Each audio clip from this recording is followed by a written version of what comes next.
திண்டுக்கல் மாவட்டம் ஒட்டன்சத்திரம் காய்கறி மார்க்கெட்டில் தக்காளி விலை கிடுகிடுவென உயர்ந்து வருகிறது.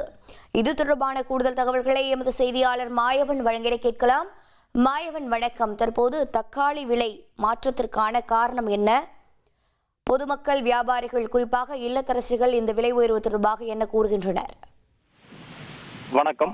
திண்டுக்கல் மாவட்டம் ஒட்டன்சத்திரம் காந்தி காய்கறி சந்தையானது தென் தமிழகத்தில் மிகவும் பிரசித்தி பெற்ற சந்தையாகும்.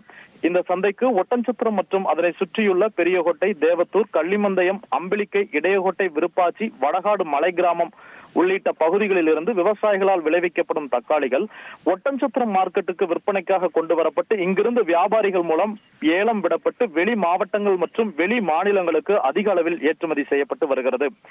இந்த நிலையில் ஒட்டன்சத்திரம் காய்கறி மார்க்கெட்டில் கடந்த சில நாட்களாக தக்காளியின் வரத்து அதிகரித்து காணப்பட்டதால் கடந்த வாரத்தில் 1 கிலோ தக்காளியின் விலை சில்லறை விற்பனையில் 25 ரூபாய் முதல் 30 ரூபாய் வரை குறைந்து விற்பனையானது.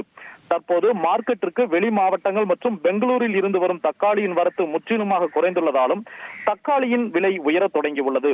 மேலும் சபரிமலை ஐயப்பன் சீசன் மற்றும் ஆன்மீக விசேஷ நாட்கள் இருப்பதால் தக்காளியின் தேவை அதிக அளவில் உள்ளது. இதன் காரணமாகவே ஒட்டன்சத்திரம் தக்காளி மார்க்கெட்டில் நடைபெற்ற தக்காளி ஏலத்தில் 14 கிலோ கொண்ட தக்காளி பெட்டியின் விலை 500 ரூபாய் முதல் 600 ரூபாய் வரை அதிகரித்து விற்பனை செய்யப்படுகிறது. மேலும் பொதுமக்களுக்கு சில்லறை விற்பனையில் 1 கிலோ தக்காளி 50 ரூபாய் முதல் 60 ரூபாய் வரை அதிகரித்து விற்பனையாகிறது.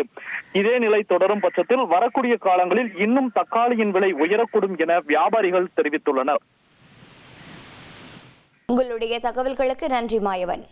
உங்கள் தந்திவன் தொலைக்காட்சியில் கர்ணன் தினமும் இரவு 7 மணிக்கு காண தவறாதீர்கள்.